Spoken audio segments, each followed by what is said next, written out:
my bones as well as yours, maybe I'd still be walking around today.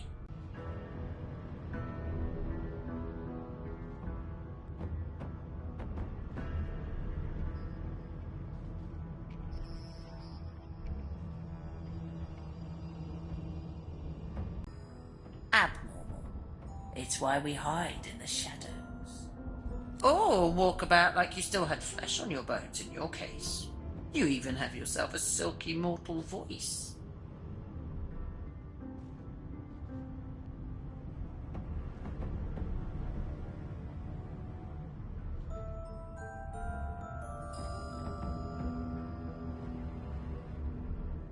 How much do you think I get out?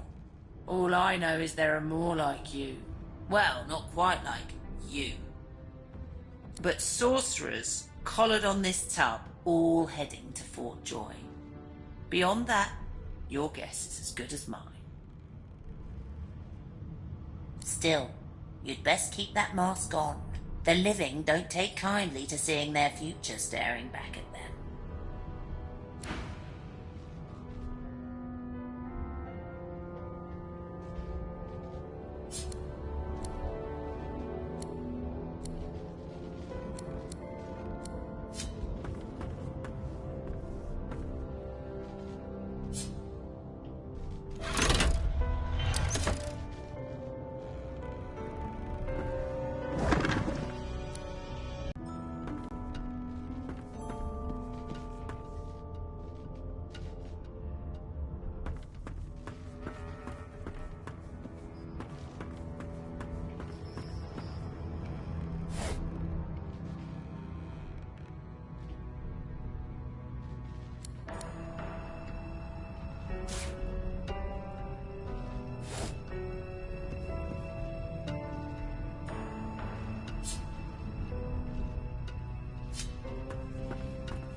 An animal sty.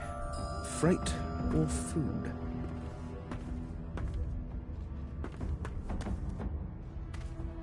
Shaking her fluffy coat, the sheep eyes you balefully, her rectangular eyes like letterboxes to the void. With one sharp hook...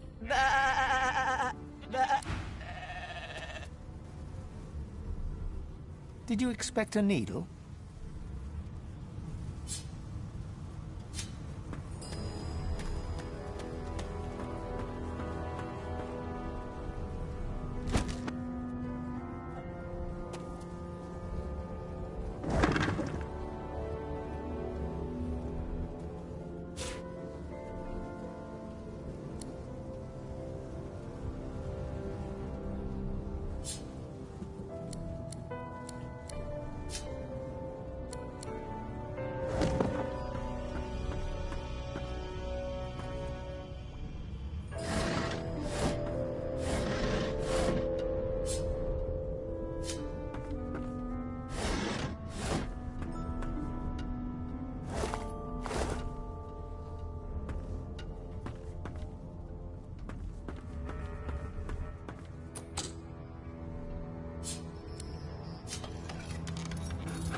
Seems as though there's a pattern in the blood flow.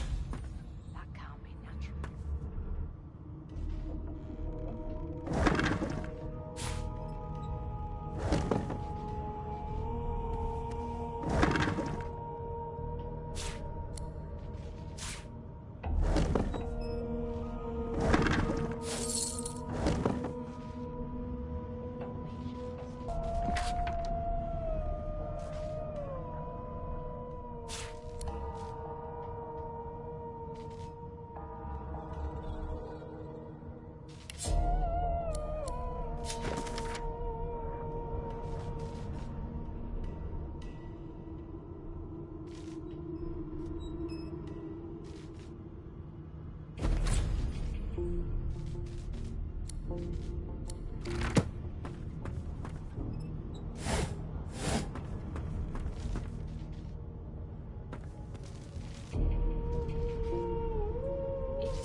This again?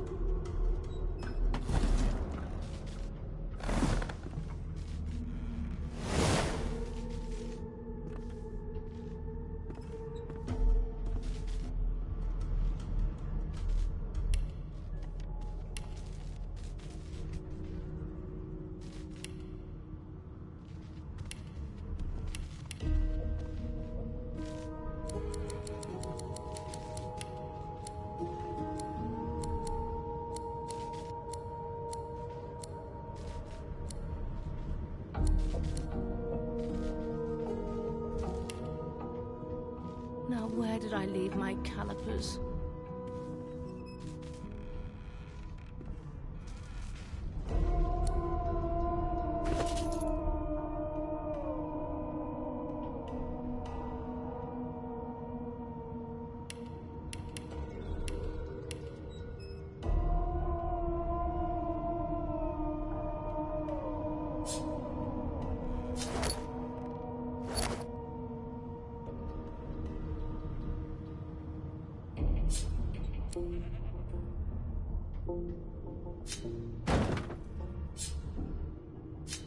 No marks, no indications of a struggle.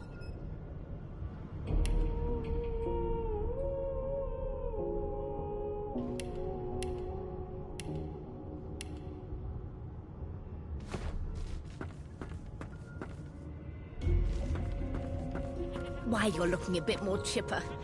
Yes. Looks like that collar fits you snugly enough.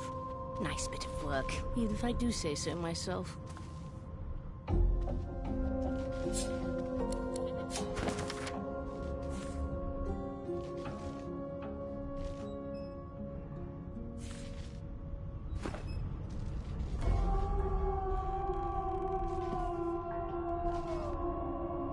There you are. Not too tight, I hope. The collar, I mean. Oh, not to worry. Every dog has to get used to its leash. In the meantime, your next stop will be Magister William. All passengers have to be registered in the ship's manifest, and he's the chap in charge of the logs. You'll find him on the other side of this deck, in the officers' quarters.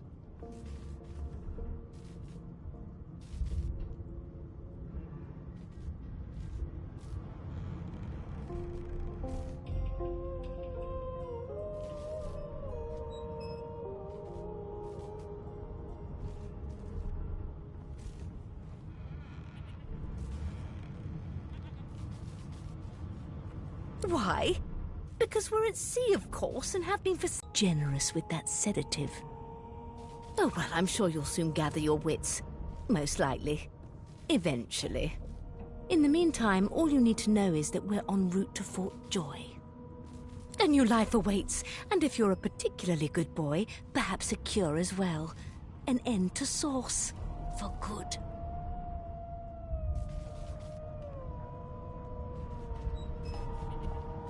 Why, for my peace of mind, of course. Why don't you try casting one of those Sauce spells of yours? See what happens.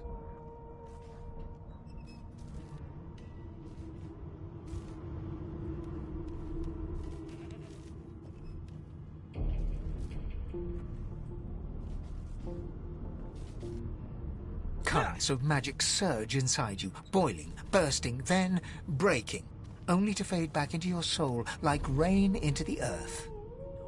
You better stop before you hurt yourself. All will, but no result. There you have it. See? The collar's function. It neuters you of sorts. Makes you unable to cast Sauce. For your own peace of mind, of course. Yours and the whole world's.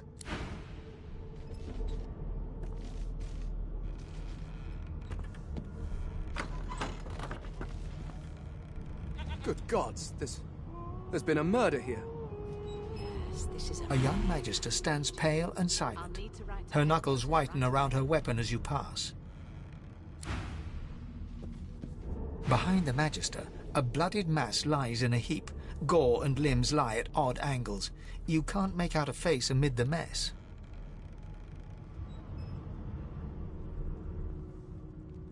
There's been a murder. A sorcerer was killed by one of your own. Lucky you were busy getting your collar fitted at the time, or you'd be a suspect like the rest of them. Waters is investigating. She'll figure out who did it. Always does.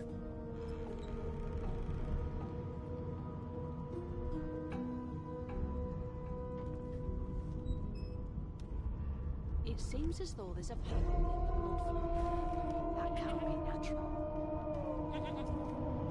It's a small ship. His name was Finn. Oddball. Looked to me like he saw something he wished he hadn't before he came here. We'll find out who did it, one way or another.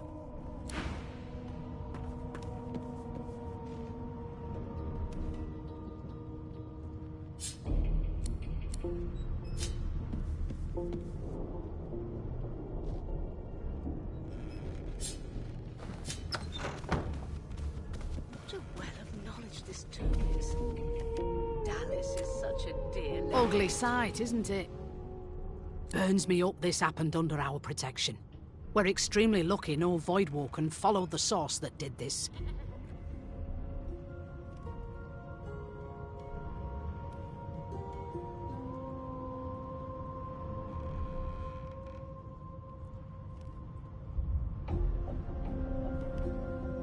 She looks up at you with a mirthless smile. I was on duty in your room when the murder happened. You were asleep the whole time. Didn't even stir. You're one of the only indisputably innocent people on the ship. Unless you can commit murder in your sleep, of course.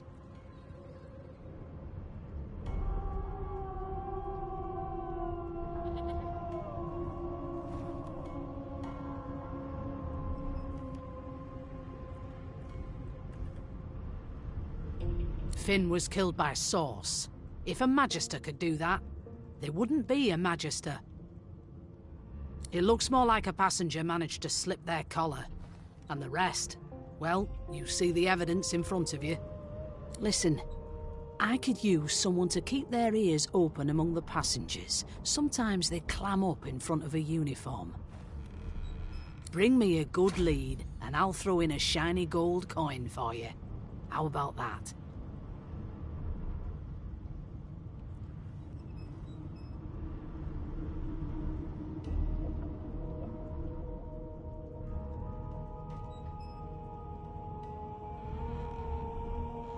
Thanks.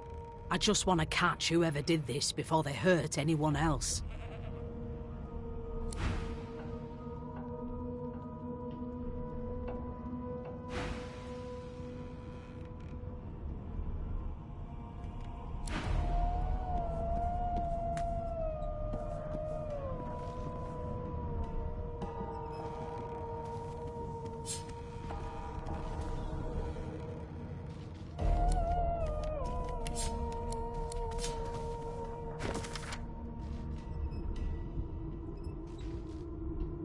No known associates.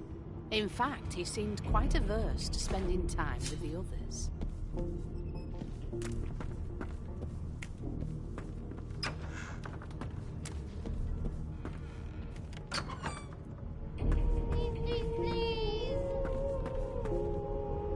Be good, you scallywags. Ah, there you are. Husband.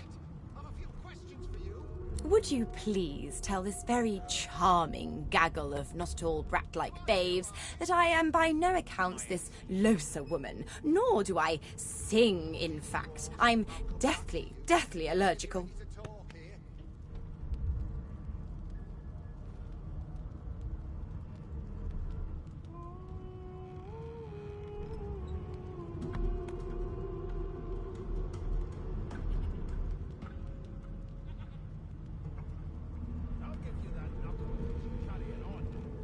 How very correct you are, spouse of mine. Madame Josephine Gribbles de Peeb refuses to be confused with anyone else. What? What's so funny? Her pinched face cracks into a great grin, and she shoos the children away from her with a laugh. Yeah, okay, you found me out. Go on and git, and maybe I'll sing you something when I'm good and ready. She turns to you, dark-eyed and dirty-haired, and smiles flatly. Gotta keep ourselves entertained, haven't we?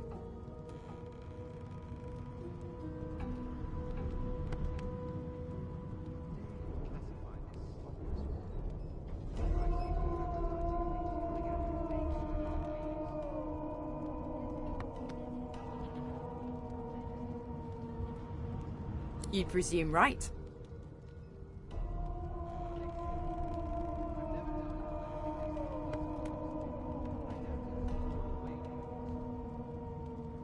Nope. Trying not to find anything out either. Ignorance is bliss. The utterer, the better.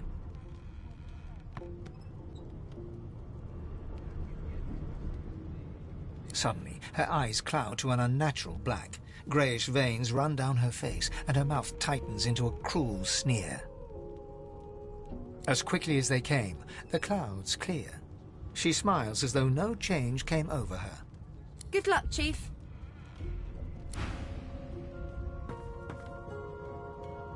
I'm here because I'm magic. Are you here because you're weird? Do you know Losa? She's a really good singer. I'm better though. Listen. La la la la la. A no doesn't become a yes over time, you know. You look like my daddy. His name is Frida. He's waiting for me at home.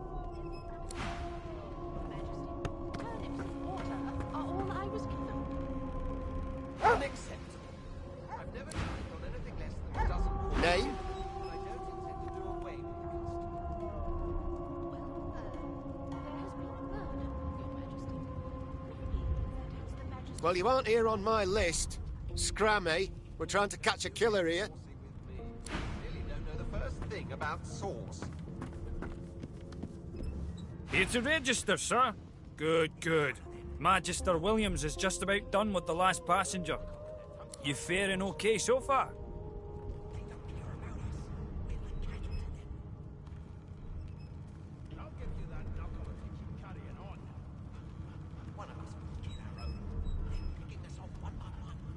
He tugs the collar of his uniform and chuckles. Sorry you're upset, sir, but we all wear what we wear for a reason. You head on in now. Williams will get you sorted fast. I'll tell you if you can keep it quiet long enough for me to listen. You one of them? A Divine Order loyal? They killed a sorcerer, you know. They'll hide the evidence well enough, but make no mistake.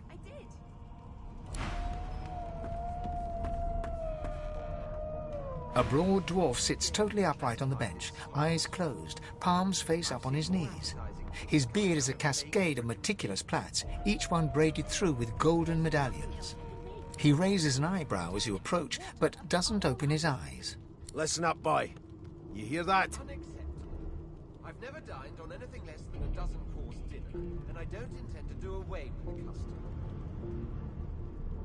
Well, there has been a The murder, ship, Your Majesty. of course. Maybe that has the Magister's more concern than more appetite. From the sea itself. And? How dare you classify this slop as food? I've seen more appetizing things coming out of plague-stricken pigs. There's nothing... Sick as a leper's cat. From the state of it, I'd say she's being cared for by a bunch of beardless babes who never loved anyone but their own mums. But there's more. Listen close. Well, there has been a murder. There now, just like that. Maybe that has the Magister's... Squeak! Aha! His eyes snap open as his countenance breaks into an expression of joy. One great paw claps you on the back. The other catches you before you lose your footing. There. You heard it, didn't you? I knew it. I knew it. Aye, this is good news, boy. Good news. Your kind always hung closest to our divine when wolves are at a campfire. You've got this wolf on a leash now. It's the wheel. The wheel. Don't you see, you beautiful idiot? Squeaks whenever the helmsman jerks it clockwise, which means we're heading east. Burn my beard. That means if we've been travelling for, yes, only 10.34 nautical miles to Fort Joy. I've seen more appetizing things coming out of plague-stricken pigs. There's nothing else I can make, Your Majesty. Turnips and water are all I was given. Unacceptable. I've never dined on anything less than a dozen-course dinner. No indeed, boy. But that ain't my final destination. The dwarf leans back from the table and strokes his beard, gold medallions jingling merrily. His eyes roll over to you. That'll be all. Thank you kindly, boy. Really don't know the first thing about sauce. Please, please, please.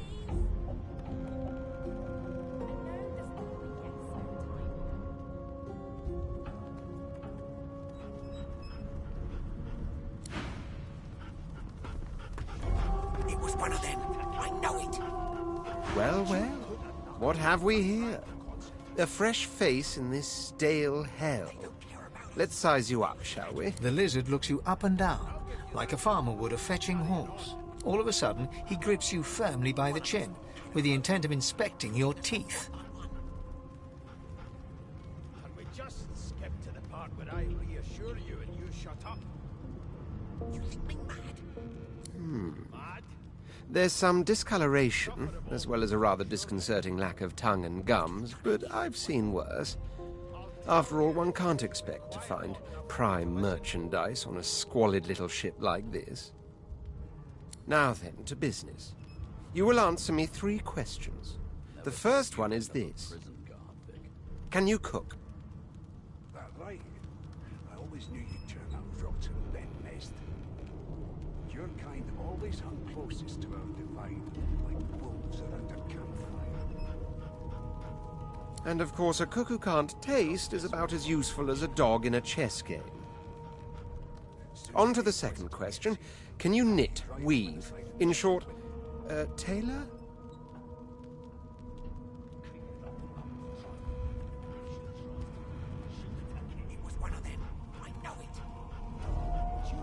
Yes, I can tell from your vagabond chic, a bag is as good as a shirt kind of style. I shouldn't be getting my hopes up. On then to my final query. Have you the ability to administer the upkeep of one's personal appearance? The delicate art of cosmetics is what I'm after. You think me mad? Mad? Insufferable, surely. What are you trying to hear anyway? I'll tell you if you can keep it quiet long enough for me to Just as I thought. That explains what's besieging my nostrils. So, 3 questions asked, 3 questions answered. Let's evaluate, shall we? As per your own testimony, you have the taste buds of a dung beetle, the fashion sense of a monkey in a clown suit, and your personal hygiene reminds one of a carcass rotting in the sun. That won't do at all, see? I'm sad to say I must deny you the opportunity to be my slave. Ever so sorry. You've got this wolf on a leash now. As soon as the Inquisitor gets here, we'll hang you right over the... My slave, of course. Oh, but I see. Yes, I suppose it must take some time for the full extent of my disheartening refusal to sink in. Still, hone your skills, and one day you may just qualify for a position in a lesser household than mine. You keep dreaming, you hear? Seems to me you should be a little more afraid. There's a killer about, after all. Till overboiling a bit of cabbage becomes a crime, I shall hold my head steady.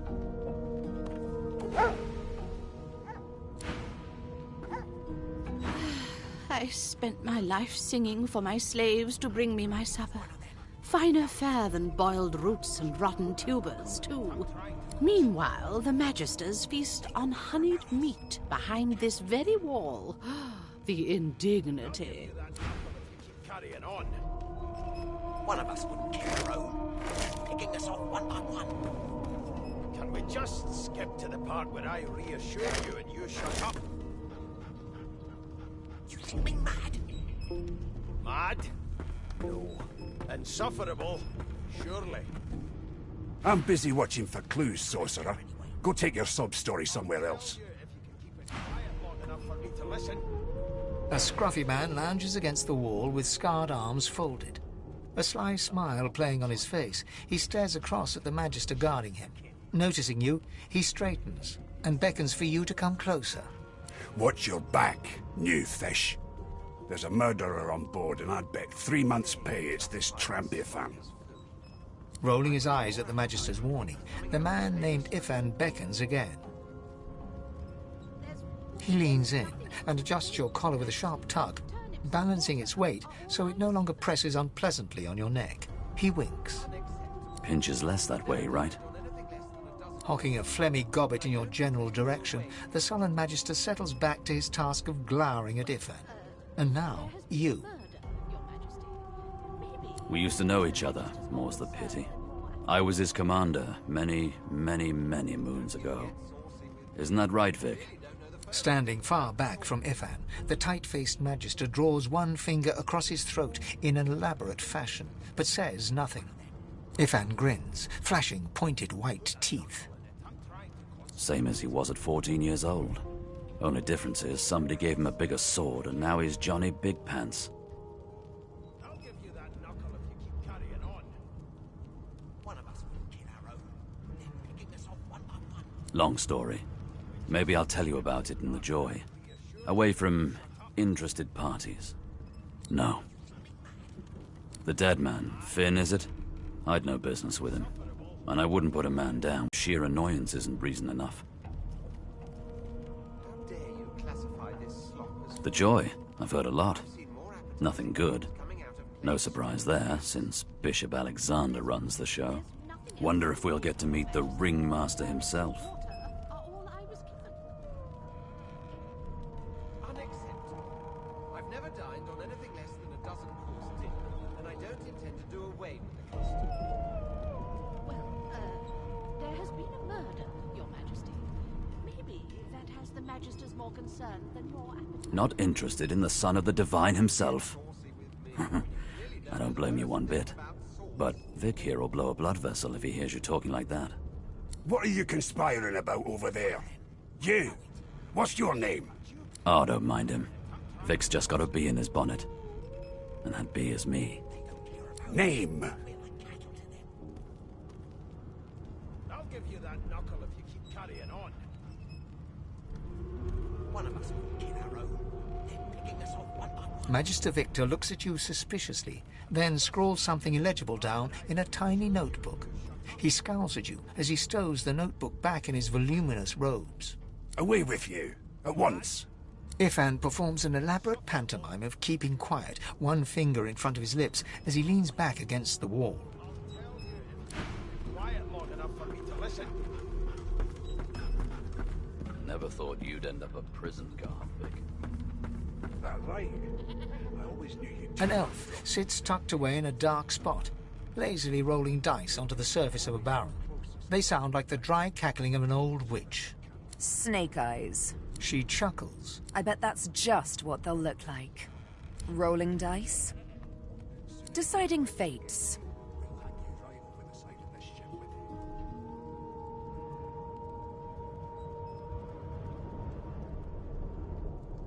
She eyes you quite seriously. Not the future, no. But I can read the past in flesh. One of the perks of being an elf, you see. I'm quite good at it, too.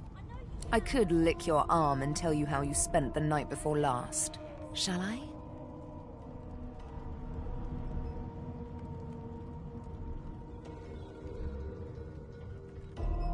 She looks at you in surprise when you bare an arm of bone. My. Guess I'll have to find out the memory from Marrow, won't I? She gives your arm a vigorous stroke of the tongue, efficient like a cat grooming. You were in a cellar with other sorcerers, watching, staring at them, hoping that none would stare back. You were desperate to speak up, to reach out, to form a connection with these strange creatures. But you were scared, terrified even, of what they might think of you. Would you put a knuckle in it? I'm trying to concentrate. They don't care about us. We're like cattle to them. I'll give you that knuckle if you keep carrying on. Of course it is. The truth's right there, skin deep, so to speak. But don't you worry, darling. Your secret's safe with me. I don't lick and tell.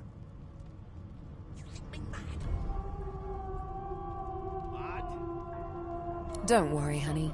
It isn't yours. She looks you up and down with the merest hint of a coy smile on her lips.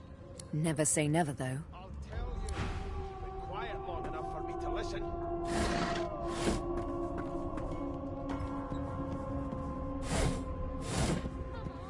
Please, Lothar. I forgot how to sing. I did.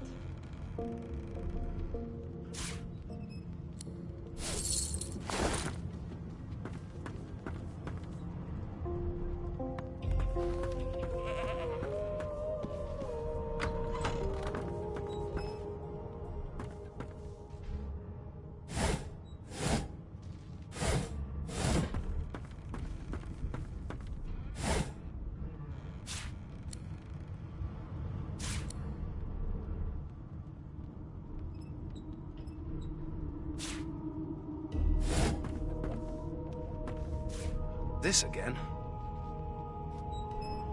The hatch is blocked. I'll need to find another way.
Now, where did I leave my calipers?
Come on, please, Losa.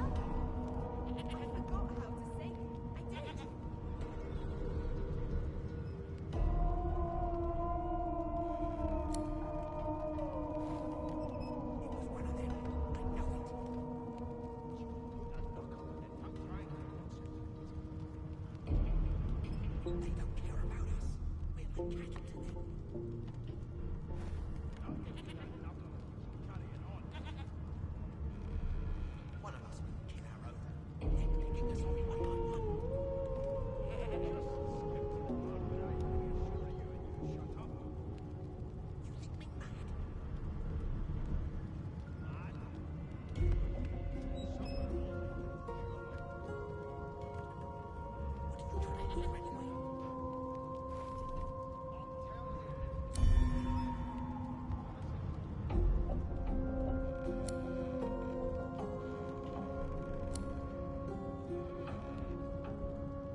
I'll give you that knuckle if you keep carrying on.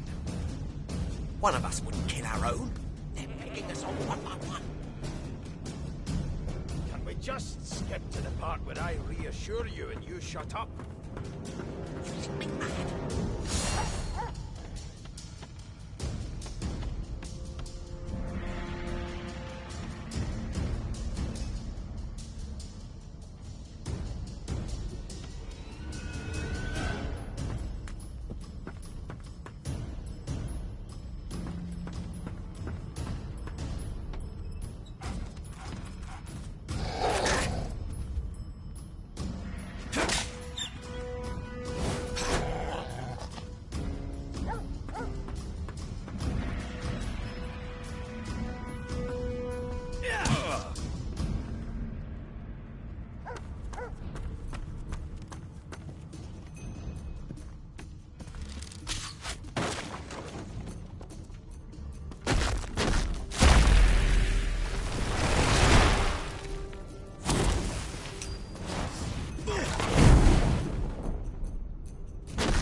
empty.